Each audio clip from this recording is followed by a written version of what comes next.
नमस्कार दोस्तों, मैं सुनीता कथा मंथन में आप सबका स्वागत करती हूँ। कथा मंथन में आज एक छोटी कहानी सुनिए जिसका नाम है एक थी गौरा। लेखक हैं अमरकांत। लंबे कद और डबलंग चेहरे वाले चाचा रामशरण के लाख विरोध के बावजूद आशु का विवाह वहीं हुआ।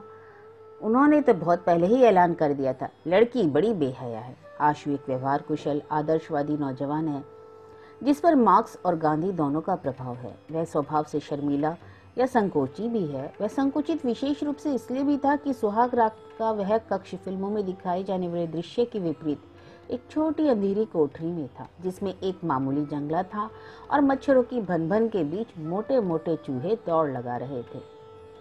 लेकिन आशु की समस्या इस तरह दूर हुई कि उसके अंदर पहुंचते ही गौरा नाम की दुल्हन ने स्वयं घूंघट उठाकर कहा, लीजिए मैं आ गई। आप जहाँ रहते मैं वहीं पहुंच जाती।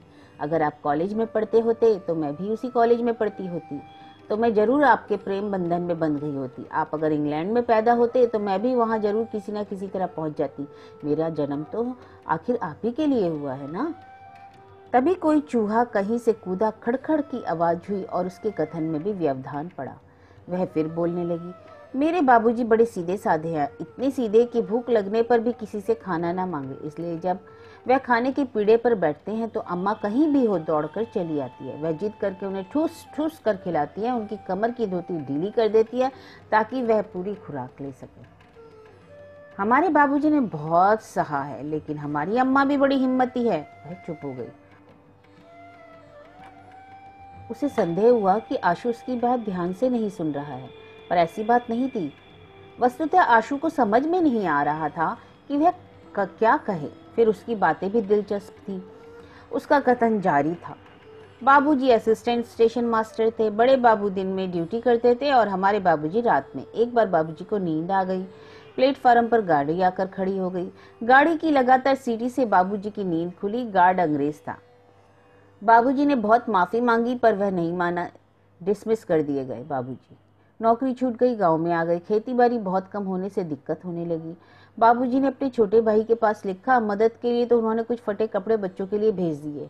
यह व्यवहार देखकर बाबूजी रोने लगे। इतना कहकर वह अंधेरे में देखने लगी। आशु भी उसे आंखें फाड़कर देख रहा था। यह क्या कह रही है और क्यों? क्या यह दुख कष्ट बयान करने का मौका है? न शर्म और संकोच लगातार बोले ही जा रही है। उसने आगे कहना शुरू किया, लेकिन मैंने बताया था ना मेरी माँ बड़ी हिम्मती थी। एक दिन वह भैया लोगों को लेकर सबसे बड़े अफसर के यहाँ पहुंच गई। भैया लोग बहुत छोटे थे। वह उस समय गई जब अफसर की औरत, अंग्रेज औरत, बाहर बरामदे में बैठी थी। अम्मा का विश्वास था कि औरत ही औरत का दर्द समझ सकती है। अफसर की औरत मना करती रही, कुत्ते भी दौड़ाए, पर अम्मा नहीं मानी और दुखड़ा सुनाया। अंग्रेज अफसर की पत्नी ने ध्यान से सब कुछ सुना, फिर बोली, जाओ हो जाएगा। अम्मा गांव चली आई। कुछ दिन बाद बाबूजी को नौकरी पर बहाल होने का तार भी मिल गया। तार मिलते ही बाबूजी नौकरी ज्वाइन करने के लिए चल पड़े। पानी पीट रहा था पर वह नहीं माने। बारिश में भीगते ही स्टेशन के लिए चल पड़े। उनकी रुहेलखंड रेलवे में नियुक्ति हो गई। बनबसा, बरेली, हल्द्वानी, काठगोदाम, लाल कुआं, हम लोग कई बार पहाड़ों पर पैदल ही चढ़कर गए हैं। भीमताल की चढ़ाई, राजा जींद की कोठी, उधर के स्टेशन क्वार्टरों की ऊंची ऊंची दीवारें, शेर, बाघ, जंगली जानवरों का हमेशा खतरा रहता है। एक बार हम लोग जाड़े में आग ताप रहे थे तो एक बाघ ने हमला किया, लेकिन आग की वजह से हम लोग बाल बाल बच गए। वह इस पार से उस पार कूदकर भाग गया। वह रुककर आशु को देखने लगी, फिर बोली, मैं तो तभी से बोलती जा रही हूँ, आप भी तो कुछ कहिए।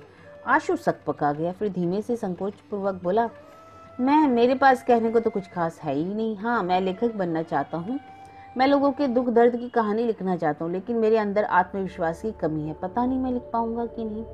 क्यों नहीं लिख पाएंगे? जरूर लिखेंगे। मेरी वजह से आपके कोई काम में रुकावट ना होगी। मुझसे जो भी मदद होगी हो सकेगी मैं जरूर करूंगी।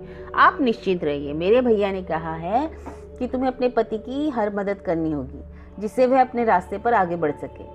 मुझे अपने लिए कुछ नहीं चाहिए। आप जो खिलाएंगे, जो पहनाएंगे वही पहनूंगी। जो खिलाएंगे वह मेरे लिए स्वादिष्ट और मूल्यवान होगा। आप बेफिक्र होकर लिखिए, पढ़िए, आपको निरंतर मेरा सहयोग प्राप्त होगा। उसकी आंखें भारी हो रही थी और अचानक वह नींद के आगोश में चली गई। आशु कुछ देर तक उसके मुखमंडल को देखता रहा और सोचने लगा कि गौरा नाम की इस लड़की के साथ उसका जीवन कैसे बीतेगा। लेकिन लाख कोशिश करने के बाद भी वह सोच नहीं पाया और अंधेरे में देखने लगा। तो यह कहानी थी एक थी गौरा, जिसके लेखक हैं अमरकांत।